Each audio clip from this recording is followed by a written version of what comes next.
Hey my friends, there are two things that I wish I would have known about this pressure washer before I bought it. I'm going to talk about those two things in just a second, but first I'm going to pull you in closer and we're going to take a look at the details of all the features of this pressure washer so you can determine whether it's right for you. So let's take a closer look. All right, so I've owned a couple of pressure washers. First thing that I really love about this one is the storage capacity. So first off, we have a place to keep the wand. This is really important because this thing gets loose and all over. It can get damaged if it's not put in a good proper place. Also the hose. You have a great little pocket here. I keep the manual in there.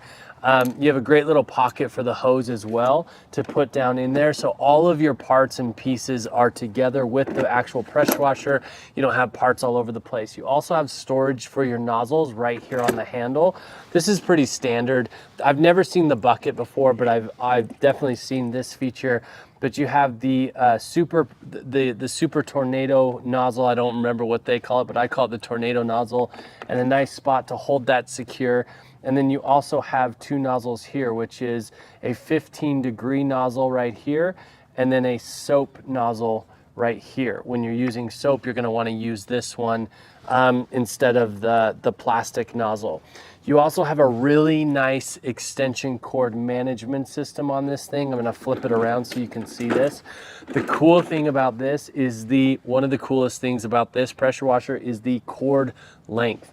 I actually don't know the whole length of this cord, but it's at least a 25-foot cord. What's cool about that is that you're not managing extension cords. I can typically find a plug near the spot that I'm using, so it gives me plenty of cord. You also have this little feature on the side of the handle, which is where you can just plug. It's not actual power, obviously, but to hold the plug is right here in the handle. So you can just put that and it holds it really nicely. You don't have pieces all over that's probably one of my favorite things about this thing, is that you don't have pieces all over the place. Everything is managed and self-contained. So you also have the cord winder or de-winder. You have these arms that flex or that spin so that you can easily take the cord off and go plug it in instead of having to wind and unwind it. And these are really sturdy. I'm really happy with the plastic that they've used on this so that they are not gonna break. This holds a bit of weight with that cord and when you're winding and all that sort of stuff. So it's really been helpful in managing the cord system. Now, the whole thing comes disassembled. I did another video on how to actually put it together, but it's really simple. This handle is just a couple of pins right here on the inside that you can push, and the handle can come out if you want it to, if you need to pack it into a car, something like that. The wheels come off of the unit, but it's just a cotter pin. You just pop the wheels in there and put the cotter pin in, and that's really nice. Now, on the front side of this operationally, so we have the hose outlet right here. So I'm just gonna show you really quick. We take the hose. I saved the twisty ties and put them in the bucket when I'm not using them, because it's really nice to keep this hose. You could buy another hose strap or something like that. Now, the sides of the ends of the hose are universal, and they have little pressure washers on the inside of those. That's the magic right there. Now, pro tip here. I've had other pressure washers where I've cross-threaded either the hose or the outlet, and it ruined it because it can't have the pressure. So when you put this on, you want to make sure it's very, very straight, and it should screw on very smoothly. If you're getting any resistance at all when you're screwing this on, you need to straighten out your hose and make sure you're not cross-threaded. It's because it should go very smooth and you should be able to get it really nice and tight and snug there. So then the other end of the hose goes to the handle right here. Same thing here. So you have the inlet of the handle right there. Same thing, pressure washer right there, and it should go on very smooth. Don't force it or you will ruin these parts.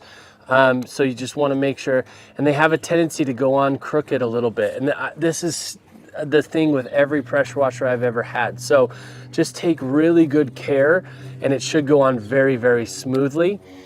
You also have, I mean, the action in the trigger is nice. It's a full hand action rather than just a trigger. And you do have a safety feature right here too on the handle. Let me show you that closer.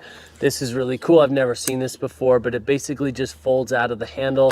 You can fold it up. So if you're holding on to this, but you don't want to pressure, you don't want to spray anything yet, you can put that out and back in, and then the handle is free to go. Now, all of the nozzles are a quick release. So if we have our turbo tornado nozzle here, you just have a simple pressure loaded release right here. So you just pull that back, pop the nozzle in, and you're ready to go. That makes changing the nozzles out really, really easy. So I'm gonna set this aside for just a second. And remember, you've got these couple of different nozzles. You got your regular 15-degree nozzle and then your soap nozzle. Now, speaking of soap, you have a little container right here. This container is where your soap goes in.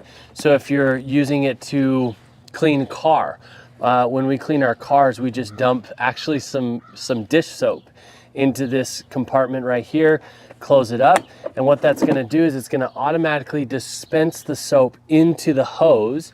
So now you're like a professional car wash or something like that, where the soap actually comes through the hose. So I can do a good nice rinse on the car, then I can do the soap, I can scrub it with my car brush, and then I can make sure all the soap's out of it, and then run clean water through it, and we can rinse the car off. So that's really helpful as well.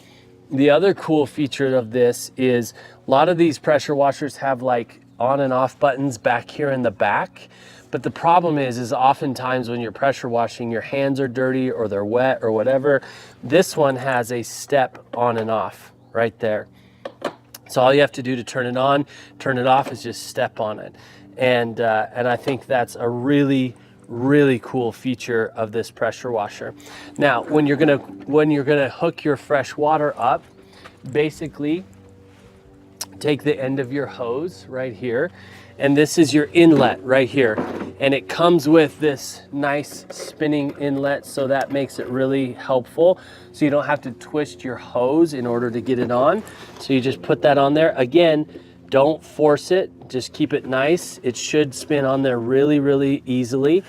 And spin that until it's completely tightened up, and it will stiffen up against the unit right here. Right, so get that nice and tight so you don't have a ton of leakage there at this source either. I have a hose where I've got a nice little shut off right here, so that I can shut off water to the unit if I want to for any reason. Okay, so I've got the unit plugged in. I've got the water connected and the water on. Everything is tight and secure. There's no leaks anywhere. It does a really good job at containing all of that. So all I have to do to turn it on and get the pressure going. And now once I turn it on, I do need to wait 20 seconds to make sure that the pressure gets all built up and it's ready to go.